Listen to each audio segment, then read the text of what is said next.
تو اللہ کے نبی نے ارشاد فرمایا اپنے والدین کی خدمت کرنا، ان کے ساتھ بھلائی کرنا، اچھائی کرنا۔ اور پھر ایک صحابی آئے، اس کی بات کون سا افضل عمل ہے؟ تو اللہ کے نبی نے ارشاد فرمایا جہاد کرنا۔ اس لیے اگر کسی شخص کو دیکھا کہ نمازوں کا اہتمام نہیں کرتا، اس نے پوچھا تو اللہ کے نبی فرمایا سب سے افضل عمل نماز پڑھنا ہے۔ اگر وہ نماز تو پڑھتا ہے لیکن دیکھا والدین کی خدمت نہیں کرتا، تو اللہ کے نبی نے ارشاد فرمایا کہ والدین کی خدمت کرنا بہت افضل عمل ہے۔ پھر دیکھا نماز ہی پڑھتا ہے، خدمت بھی کرتا ہے، جہاد نہیں کرتا، اللہ کے نبی نے فرمایا کہ جہاد کرنا بہت افضل عمل ہے۔ دیکھا جہاد بھی کرتا ہے لیکن ذکر نہیں کرتا، تو اللہ کے نبی نے فرمایا ذکر کرنا بہت افضل عمل ہے۔ تو میرے محترم بزرگوں بھائیو، اصل چیز ہے اللہ کا ذکر کرنا، اللہ کو یاد کرنا۔ ہر چیز اللہ کی تسبیح بیان کرتی ہے، اللہ کا ذکر بیان کرتی ہے۔ اس لیے اللہ نے ہمیں اپنے ذکر کے، اپنی عبادت کے لیے پیدا فرمایا ہے۔ میرے محترم بزرگوں بھائیو، ٹائم ہو چکا، میں اپنی بات کو ختم کر رہا ہوں۔ ایک واقعہ سناتا ہوں، ایک حدیث سنا کر میں ختم کر دوں گا کہ دعا کا وقت ہے۔ کہ بنی اسرائیل میں اللہ کے نبی ارشاد فرمایا بنی اسرائیل میں 3 شخص سفر کر رہے ہیں، اور جو سفر کرتے کرتے وہ کہیں پہنچے تو بارش بہت شدید اور بہت تیز موسلادھار بارش ہونے لگی۔ ان تینوں نے سوچا بھائی کیسے بچیں گے، لہذا یہ پہاڑ ہے، اس پہاڑ کی کھوہ میں چلے جائیں اور اس پہاڑ کی جو کھوہ ہے، غار ہے، اس کے اندر جا کے ہم آرام کر لیں اور اس بارش سے بچ جائیں گے۔ لہذا تینوں حضرات وہ اس غار کے اندر چلے گئے، پہاڑی کے اندر چلے گئے۔ بارش اتنی شدید ہوئی، اتنی شدید بارش ہوئی، اتنی موسلادھار بارش ہوئی کہ اوپر سے ایک چٹان گرتا ہوا آیا اور اتنا دھڑکتا پھڑکتا آیا کہ جس غار کے اندر وہ داخل ہوئے تھے اس کو منہ پر آ کر گر گیا۔ اور جب اس منہ پر آ کر گر گیا تو تینوں شخص کے اندر اتنی طاقت کہاں تھی کہ وہ جو ہے اس کو اٹھا سکیں، اس کو الگ ہٹا سکیں۔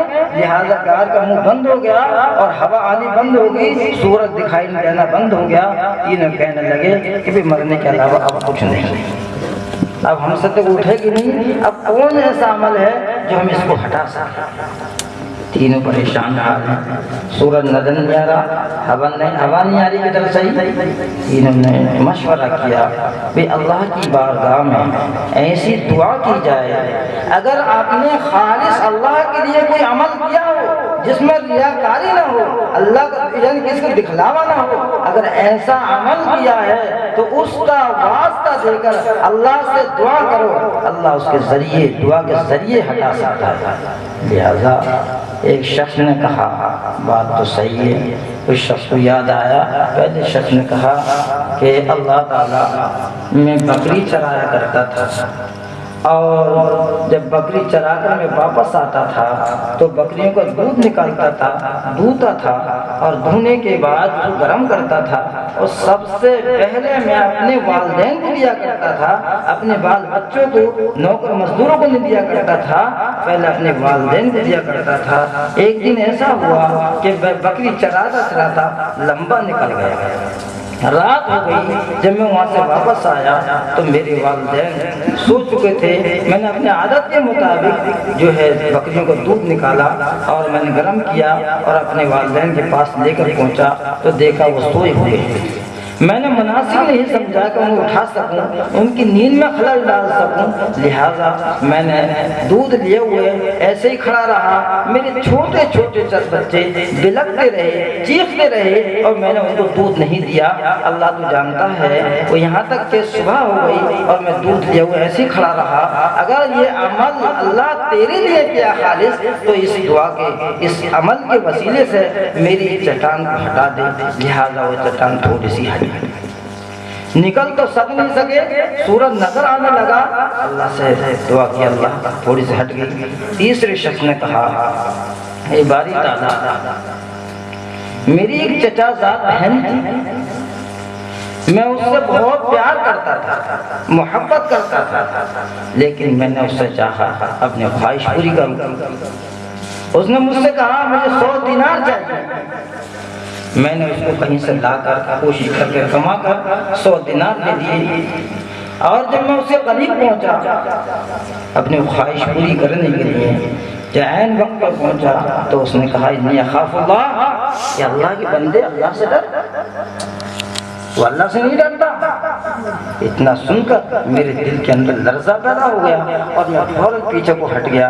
اے باری تعالیٰ، اگر تیری رضا کے لیے میں نے یہ کام چھوڑا تھا تو اس چٹان کو اس عمل کے ذریعے سے چٹان کو ہٹا دے۔ اللہ نے اس چٹان کو تھوڑا سا اور ہٹا دیا۔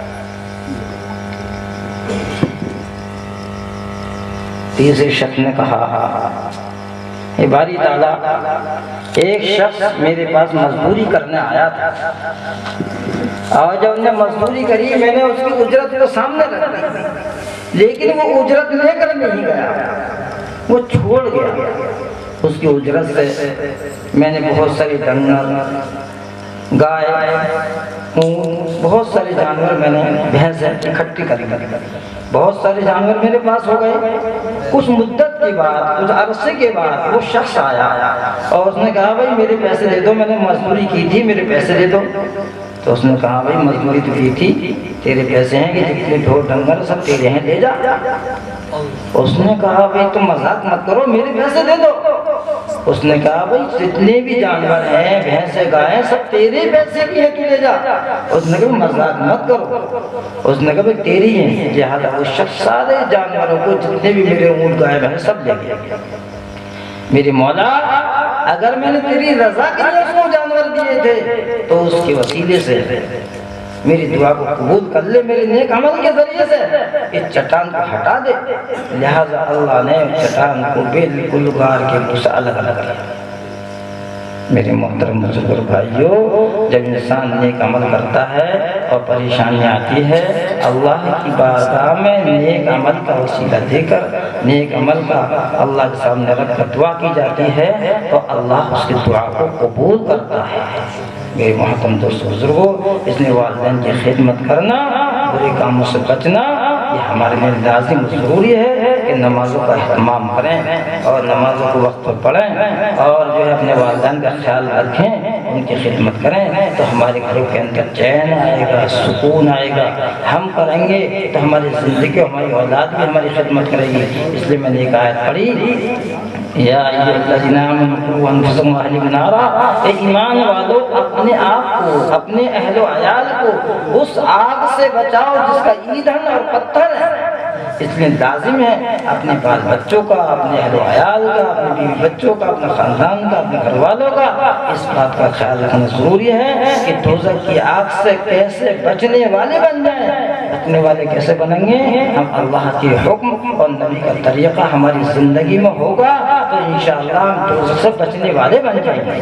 اس لیے ہماری زندگی میں اگر سنتیں ہوں گی، نبی کا طریقہ ہوگا، ہمیں نبی نے کیسے بتایا کیسے سویا جاتا ہے، ہمیں نبی نے کیسے بتایا کیسے کھایا جاتا ہے، ہمیں نبی نے بتایا کیسے ہمیں یعنی زندگی کیسے گزاری جاتی ہے، نبی نے بتایا کھیتی کیسے کی جاتی ہے، ہمیں نبی نے بہت ساری زندگی گزارنے کا مکمل طریقہ ہمیں سکھایا ہے۔ اگر ہماری زندگی میں ہمیں پانی کیسے پینا ہے، بیٹھ کے پینا ہے، لیٹ کے پینا ہے، اس طرح پینا، نبی نے تمام طریقے سکھا دیے۔ اس لیے ہم نبی کے طریقے پہ چلیں گے تو ہماری زندگی انشاءاللہ کامیابی ہوگی۔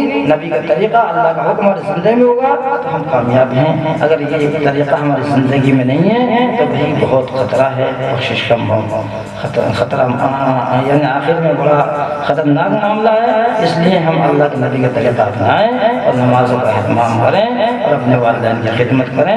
یہ اللہ تعالی ہم سب کو ان تمام باتوں پر جو اب تک سنی ہے عمل کی توفیق عطا فرمائے۔ اللہ ہم سب کو